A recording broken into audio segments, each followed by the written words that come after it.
August 24th, 1942. The Pacific Ocean. An aircraft carrier is ablaze. Pillars of water erupt around it. 1, 2, 3. American pilots bank for a new run. Below them is a small Japanese ship. It doesn't dodge. It maintains a steady course. It acts as if it knows that everything has already been decided. And here's the most terrifying part.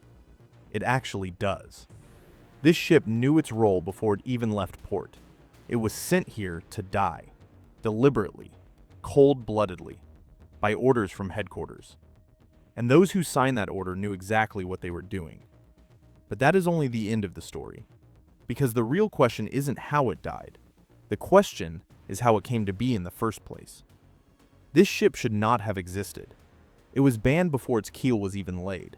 It was a living violation of international law. And yet, technically, it didn't break a single rule.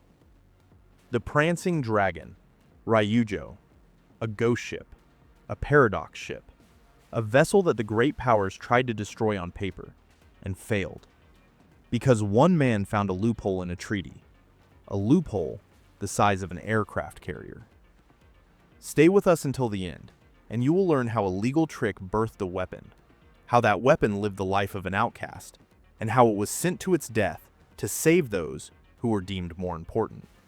But first, we must go back 20 years, to Washington, to a lavish hall where the victors of the First World War were dividing the sea, and thinking they were doing it forever. November 1921, Washington. The conference hall of the Memorial Continental Hall. Picture the scene. Men in expensive suits, the scent of cigar smoke and polished wood. At the table sit delegates from 5 great powers, the USA, Great Britain, France, Italy, and Japan. Outside, the snow-covered streets of the American capital. Inside, a quiet, polite, yet deadly serious war for the right to be called the world's strongest navy. The First World War had just ended. Europe lay in ruins. Millions were dead. And every power at that table shared one thought. Never again. The world wanted rules. The world wanted limits. The world wanted a treaty that would tell the fleets, stop, enough, no further. And it got one. The Washington Naval Treaty of 1922 was one of the most ambitious documents in the history of international relations. For the first time, great powers voluntarily agreed to limit their own military might. They codified tonnage. They codified gun calibers. They dictated exactly how many aircraft carriers each country could have and what size they could be. Here was the key article. An aircraft carrier is a warship displacing over 10,000 tons, designed for basing aircraft. 10,000 tons was the lower limit of the definition. Anything smaller was technically not considered an aircraft carrier. The diplomats shook hands. They took photos. They went home with a sense of a historic mission accomplished. But in Tokyo, they began to calculate. Japanese naval engineers were meticulous people. Very meticulous. They didn't read the treaty as a political document. They read it as a technical manual. Line by line, paragraph by paragraph. And somewhere around the 3rd or 4th reading, one of them made a pencil mark in the margin. Right here, in this definition. An aircraft carrier, over 10,000 tons. What if we build a ship with a deck, with hangars, with planes, but weighing exactly 9,999 tons? It will carry aircraft. It will perform the duties of a carrier, but by the letter of the law, it isn't one.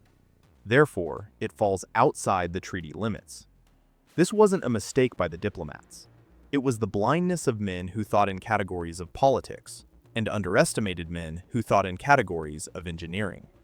And what no one noticed then, and what remains striking now, is that the loophole wasn't hidden. It was right on the surface, in the very first paragraph of the definition. Like an open door in a wall everyone assumed was solid.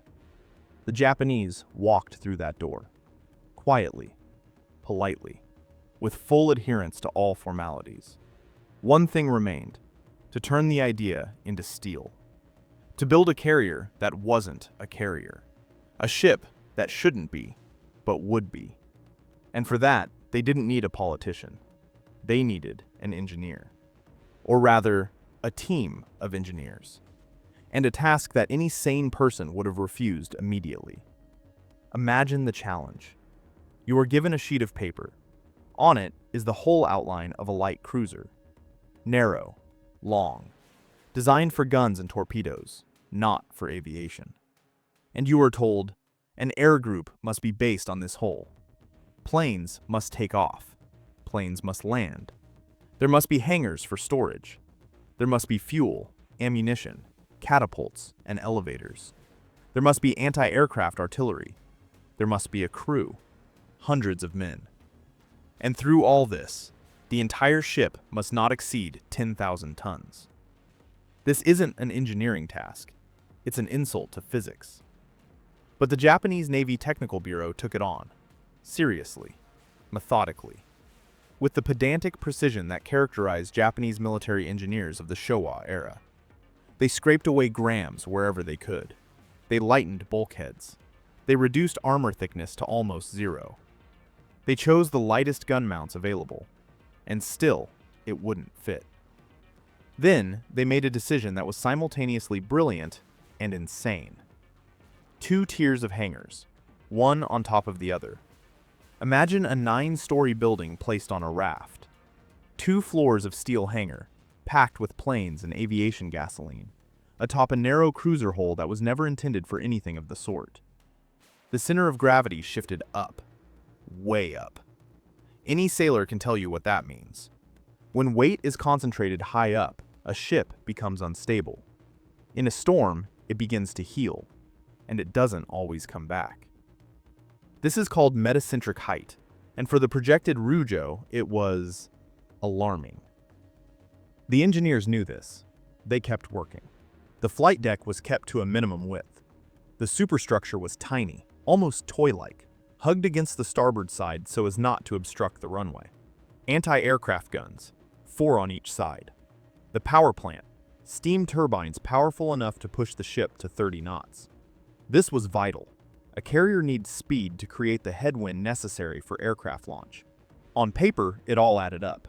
Almost. Somewhere in the archives of the Technical Bureau, a work journal from one of the designers is still kept. History hasn't preserved his exact name, but a phrase has. At some point during the project, he wrote briefly, "Allowable deviation in top weight, no more than 100 tons. Exceeding this is critical." 100 tons. That's less than a single modern railway locomotive. A margin of error that in any other project wouldn't even be noticed. Here, it meant the difference between a ship and an upside-down wreck. And what is truly amazing is that they submitted the project for approval anyway. The Navy approved it, because there was no alternative. Because the loophole in the treaty existed only here, within these tonnage limits. To make the ship heavier meant breaking the law. To make it lighter meant removing the planes. And without planes, it was just a cruiser. They needed this ship, balancing on the edge. This exact ship, or nothing at all. In 1929, at the shipyard in Yokosuka, they began cutting steel. Ryūjō was being born out of steel and compromise, out of audacity and fear at the same time. Meanwhile, in London, a new international conference was opening. And there, someone finally raised their hand and said aloud what everyone was thinking. Wait, I think the Japanese have outsmarted us. January 1930, London, the Naval Conference. Outside the windows, a gray English sky and cold rain. Inside, the expensive suits again, the diplomats, the smell of cigars, and the sense of grand history. But this time, the atmosphere is different. This time, there is something like irritation hanging in the air. Because someone had finally done what should have been done 8 years ago. Someone had carefully reread the Washington Treaty, and they found the hole. Not a tiny crack, a hole the size of an aircraft carrier. The British delegation raised the issue first. The point was simple. The definition of an aircraft carrier in the 1922 treaty allowed for the construction of warships with aviation armament that technically didn't fall under the treaty. This had to be corrected. Everyone looked at the Japanese delegation. The Japanese delegation looked straight ahead, calmly, politely, with that impenetrable correctness that, in diplomacy, is sometimes more terrifying than open hostility. The British representative put it bluntly. "It has come to our attention that a ship is being built in Japan. A ship with a flight deck and hangars. A ship that, by all military characteristics, is an aircraft carrier. However, its tonnage has been intentionally kept below the treaty limit. We wish to understand the position of the Japanese side." The Japanese representative paused. Then he replied, "The Japanese side strictly adheres to all conditions of the Washington Treaty. The ship mentioned is not an aircraft carrier by the definition established in Article 4 of the aforementioned agreement. We are not violating a single obligation we have undertaken." A pause. Construction began in 1929, prior to the adoption of any new agreements. That was it. The answer was exhaustive, because it was absolutely correct. Do you see what happened? The London Conference did indeed close the loophole. The new treaty expanded the definition of an aircraft carrier, lowered the tonnage threshold, and tightened the language. Now, a ship with a flight deck of any tonnage fell under the restrictions. But it didn't matter, not in the slightest, because Ryūjō was already being built. The keel was laid, the steel was cut, work was underway. And international law is structured such that a new treaty has no retroactive force. You cannot ban what began before the signing. This is a fundamental principle, and the Japanese lawyers knew it just as well as the diplomats. The door was slammed shut, but she was already inside. Imagine that moment. British, American, and French delegates sitting in that London hall. They had just rewritten the treaty. They had closed the loophole forever. No other country would ever be able to pull off this trick again. Never. And yet, in Yokosuka, at that very minute, workers in overalls were welding steel plates to the hull of a ship that, by the spirit of the new treaty, shouldn't exist. A ship that was forbidden, but already was. A ship that violated everything, and violated nothing. Ryūjō became one of a kind. Not because she was the best, not because she was the most powerful, but because after her, the door was locked forever. She was the last one through, and it slammed shut right behind her stern. A legal ghost, a living contradiction in international law. 2 years later, in April 1931, Ryūjō was launched. Flags, orchestras, speeches about the glory of the Imperial Navy, officials in white gloves, photographers. No one at that celebration knew it was too early to triumph. Because the sea is not a diplomatic hall. The sea doesn't read treaties. And it was already preparing its own test for the new ship. One far harsher than any conference. The sea does not forgive compromise. Every sailor knows this. Every engineer who has ever designed anything buoyant knows this. You can deceive diplomats. You can bypass a treaty. You can stay within tonnage limits to the exact kilogram. But when a ship enters open water and the storm begins, physics presents the bill. And it doesn't accept legal arguments. Ryūjō went out for sea trials in 1931. The first outings were relatively calm. Inland waters, moderate weather, small waves. The ship behaved acceptably. Commanders reported. Handling is normal. Speed matches the project. Mechanics are functioning as intended. Then the real storm began. Imagine the moment. The Pacific Ocean, waves several meters high. Ryūjō enters them and begins to heel. Not like a normal ship should, smoothly, predictably, with a confident return to vertical. No, she heels sharply, deeply, and she returns with a terrifying sluggishness. 2 tiers of hangars over a narrow hull, the center of gravity, high, too high. Sailors on deck grabbed onto whatever they could. Unsecured equipment slid across the slanted flooring. In the hangars, planes were held only by their chocks, and the chocks groaned so loudly the sound drowned out the roar of the waves. One particularly violent roll, and several men fell. No one died. That time. Reports went up the chain immediately. The Navy got nervous, but they didn't stop the trials. because to stop meant admitting failure. To admit failure meant jeopardizing the entire project. And the project was the loophole that had already been closed. There would never be another ship like this. So, they continued. They made small adjustments. They hoped for the best. The best didn't happen. On March 12, 1934, during routine maneuvers in the open sea, the Japanese torpedo boat Tomozuru capsized. Not in a storm, not under fire.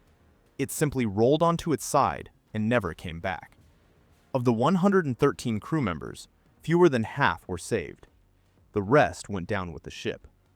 The cause was established immediately. The same disease. Too much weight on top. Too narrow a hull below. The metacentric height, critically low. The ship was structurally unstable. From the start. From the blueprints. From the first nail. Tokyo was hit by a wave of panic. If the Tomozuru capsized because of this, how many other ships in the fleet shared the same problem? An inspection was ordered immediately. Every ship, every class, check them all. Recalculate the metacentric height. Report. When it was Ryūjō's turn, the inspector ran the calculations. He looked at the numbers. He looked at the ship. He looked at the numbers again. And he wrote 4 words in his report. Immediate reconstruction is mandatory. Ryūjō was placed in a dry dock at the Kure shipyard, and they began to cut. They sliced off the upper hangar tier, that very second floor for which they had risked everything. They removed some of the anti-aircraft guns. They weighted the keel with ballast, adding weight to the very base to lower the center of gravity. They redesigned the bow. They reshaped the superstructure. When Ryūjō emerged from the dock in 1936, she was a different ship, more stable, safer, but smaller. Now she carried not 24 planes, but 19 to 21. Some of her teeth had been pulled. Part of the threat had been shorn away, along with that upper hangar.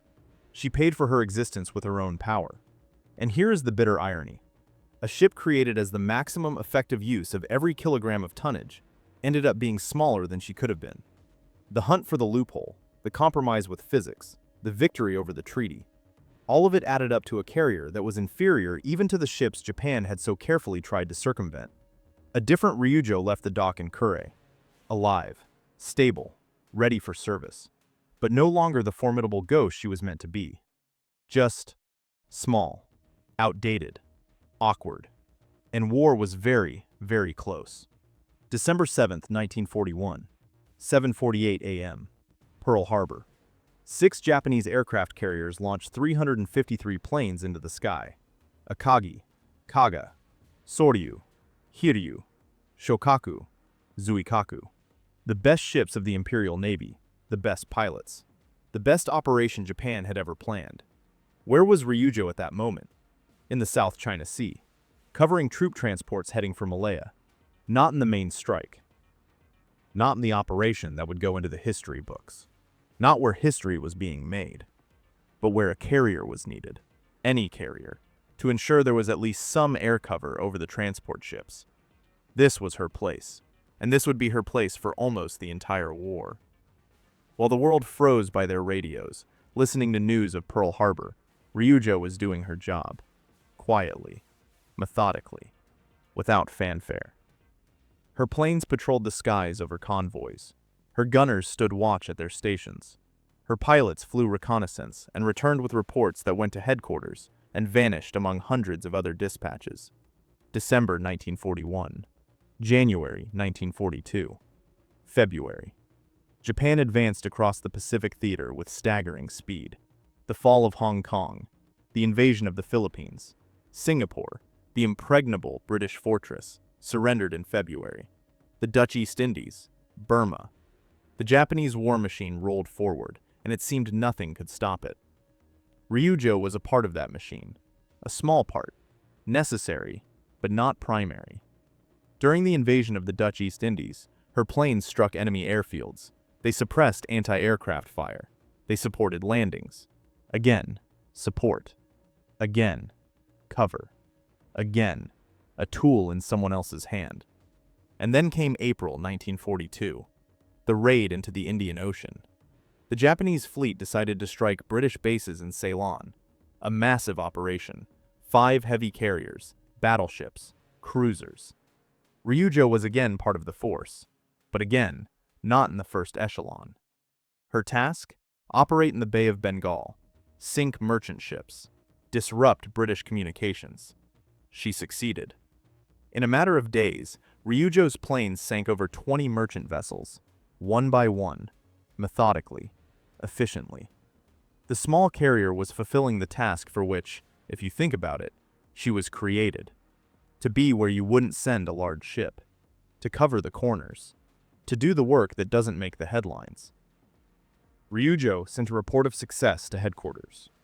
Headquarters replied with 2 lines. Results confirmed. Continue patrolling. No praise, no medals for the commander, no mention in official communiques. While the newspapers wrote of the triumph of Japanese arms in the Indian Ocean, naming Akagi, naming Shokaku, Ryūjō remained in the shadows. A tool, not a hero. Have you ever thought about the people who served on that ship? The sailors in the engine rooms who didn't know where they were, only the heat and the hum of the turbines. The pilots who took off from that short deck into the unknown and returned. Not always. The commander who read the dry, 2-line replies from HQ and understood. His ship was a consumable. They did their job anyway, because that is how war works. Grand victories are built from the small efforts of men on small ships, whom no one remembers. In the summer of 1942, the situation changed. After the catastrophe at Midway, and it was indeed a catastrophe, we will get back to that, the Japanese fleet found itself in a position no one had expected. And for Ryūjō, a new role was found. Not her last, but an important one. She was sent north, to the cold waters off the coast of Alaska. And there, for the first time in the war, the small carrier played a game whose rules she didn't choose. May 1942. The Imperial Japanese Navy is preparing the largest operation in its history. Midway. A tiny atoll in the center of the Pacific. Strategically, gold. To take it meant pushing the defensive lines so far east that the American fleet would be under constant threat. And if the American carriers could be destroyed in the process, the war in the Pacific could be considered won.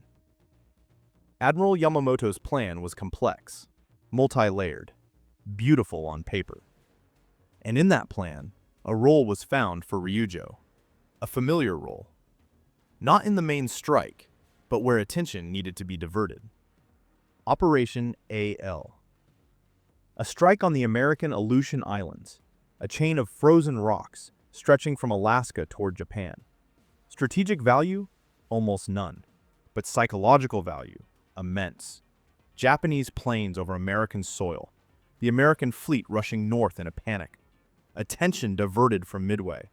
The main blow landing in a vacuum. Ryūjō headed north alongside the light carrier Junyo. Around them, escorting cruisers and destroyers. The gray waves of the North Pacific. The fog, which almost never fully clears here. A cold that bites even through the metal of the hull. The pilots received their target coordinates. Dutch Harbor. An American naval base on Unalaska Island. Not a great fortress. A small base, a few warehouses, a seaplane station. But it was American, and that was enough. On June 3, 1942, Ryūjō's planes took to the air. Fog over the Aleutians is a trial of its own. The pilots flew almost blind. They navigated by instruments, by rare breaks in the clouds. Several planes lost formation and returned with nothing. Those who reached the target did their work. A strike on Dutch Harbor. Fires in the warehouses, damage to the base, casualties among American personnel. The next day, a repeat strike. Again Ryūjō. Again her pilots over the icy water. Again fire over the American base. The Americans reacted exactly as the Japanese staff had planned. Alarm. Shifting of forces to the north. Urgent inquiries from Washington. What is happening in the Aleutians? How serious is the threat? Is an invasion of Alaska planned? Ryūjō had done her job, brilliantly. And then, news came from the south. First, fragments. Radio intercepts, incomplete reports. Something had happened at Midway. Something had gone wrong. The Americans knew about the Japanese plan. Somehow, they knew in advance. Their carriers were waiting in ambush. The Japanese carrier groups were caught at the exact moment their planes were on deck, with full tanks and hung bombs. Then came the hard data. Akagi, sunk. Kaga, sunk. Soryu, sunk. Huryu, sunk. 4 heavy carriers, the best ships in the fleet. Elite air groups with veteran pilots who had been through Pearl Harbor, the Indian Ocean, and dozens of operations. All of it at the bottom of the Pacific, in a single day. Silence fell on the bridge of the Ryūjō. The commander looked south for a long time, toward where, thousands of miles away, the ships that were supposed to win the war were sinking. Then he spoke quietly, almost to himself. We are among the main ones now. It wasn't a point of pride. It was a statement of catastrophe. Ryūjō, small, outdated, rebuilt, never considered a serious force, was suddenly one of the few Japanese carriers after Midway capable of operating in the open ocean. Not because she was the best, but because there was no one else left to send. Do you understand what that meant? A fleet that built its strategy on the superiority of heavy carriers lost that superiority in a single day, forever. And a small outcast ship, a ship of compromise, a ship that shouldn't have been, suddenly became precious. Not because she was finally appreciated, but because there was no one else to send into the fire. The Aleutian operation was technically a success. The Japanese even occupied 2 islands, Attu and Kiska. The Americans were indeed distracted to the north, but Midway was lost anyway. Ryūjō had completed her mission. The ship returned intact.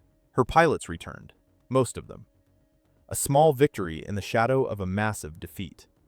And now, with a fleet bled white at Midway, with Americans landing on Guadalcanal and demanding more resources to hold it, the staff looked at the list of available carriers.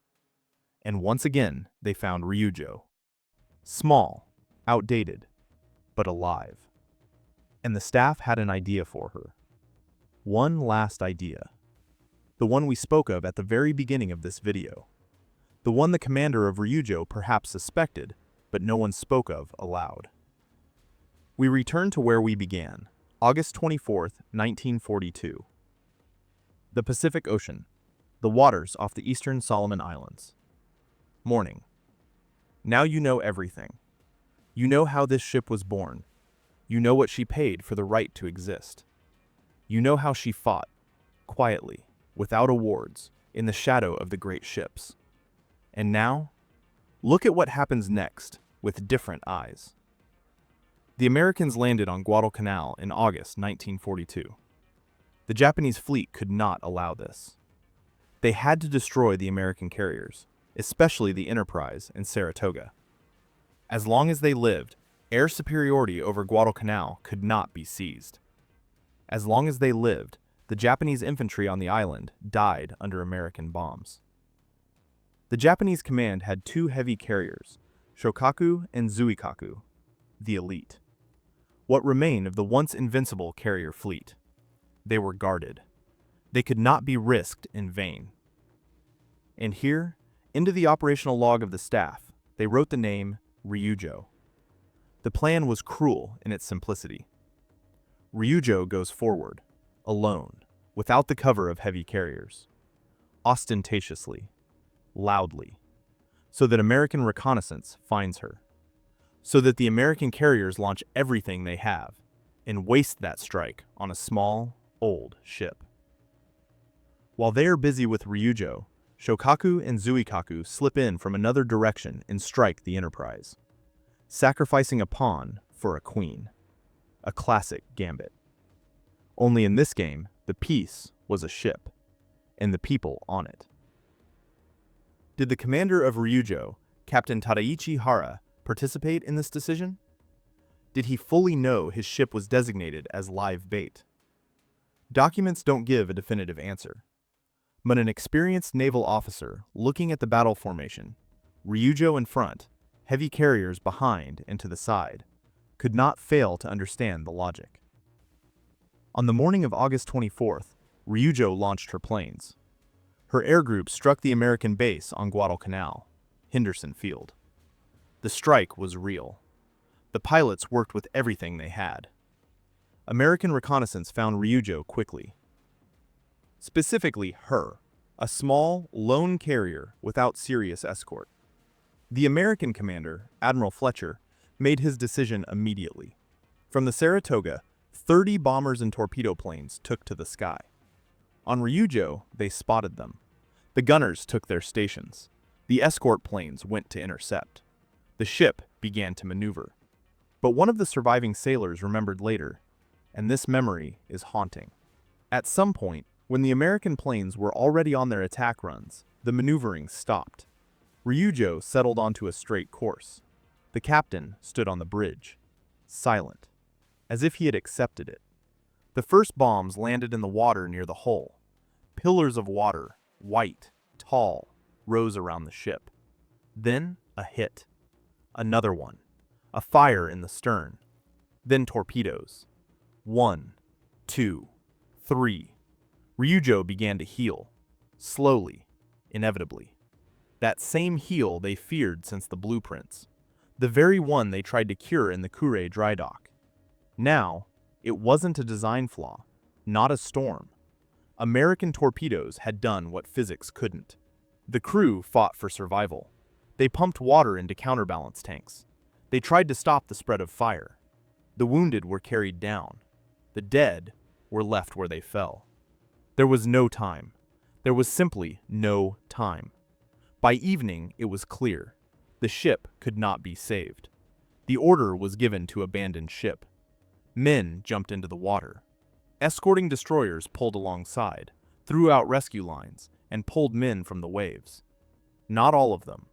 120 men never made it to the destroyers. 120 men went to the bottom with Ryūjō, or died of their wounds before help could arrive. Not nameless figures. People, with names, families, and stories that ended here, in this water, on this day. Ryūjō sank at sunset. Not instantly, slowly, as if she didn't want to leave. The stern went down first. The bow reared up. Then, everything.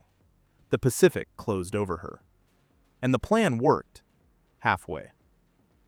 The Americans did indeed waste Saratoga's strike on Ryūjō, but the Enterprise survived anyway, damaged by the strike from Shokaku and Zuikaku, but still afloat. It didn't change the grand strategy. The stalemate on Guadalcanal remained. Ryūjō died. But the victory for which she was sacrificed was never won. Sunset. The Pacific. Water closing over a ship. We saw this image at the beginning. Now we know everything that stands behind it. And it looks different. Not just a military loss. Not just a line in an operational log. Carrier Ryūjō sunk. Personnel losses 120. Operation continues. No. It is the end of a story that began with a pencil mark in the margin of a treaty. With one question a Japanese engineer asked himself in 1922. What if? What if we build a carrier that isn't a carrier? And here, stop for a second, because I want to tell you something that didn't make it into any official chronicle of the Ryūjō. In the Japanese archival documents, in the correspondence of the Navy Technical Bureau for 1929, there is one paragraph. Almost no one quotes it. It's written in dry bureaucratic language. But if you read carefully, something else is heard between the lines. It says roughly the following. The projected ship will have limited combat value in a major naval engagement. Its primary use, auxiliary operations, landing support, actions in secondary theaters. They knew. From the very beginning, they knew. They built the ship knowing she wouldn't become a flagship. She wouldn't be the hero of the operation. She wouldn't go down in history alongside Akagi and Yamato. They built her because the loophole existed, and the loophole had to be used.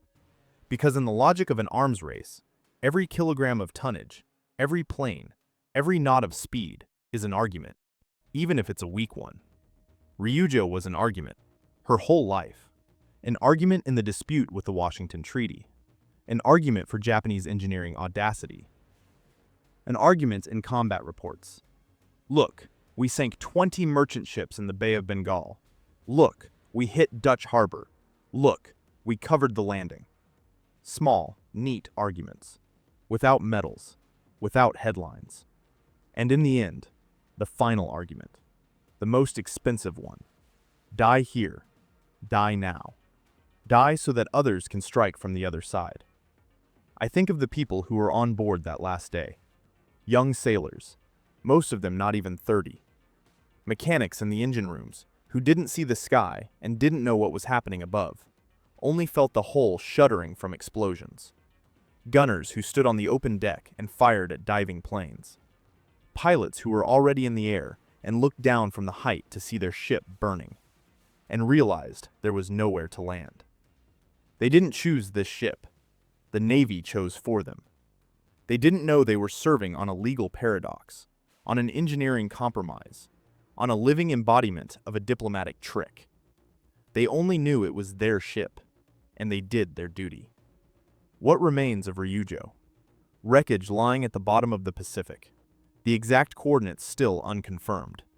A few archival photographs, entries in operational logs, the memories of the few survivors who, with time, also passed away. And a lesson, the very lesson the international community tried to teach in 1922, and which was never learned. Treaties do not stop arms races. They hide them. They drive them into the cracks between paragraphs, into the gaps between definitions, into the space between what is written and what was meant.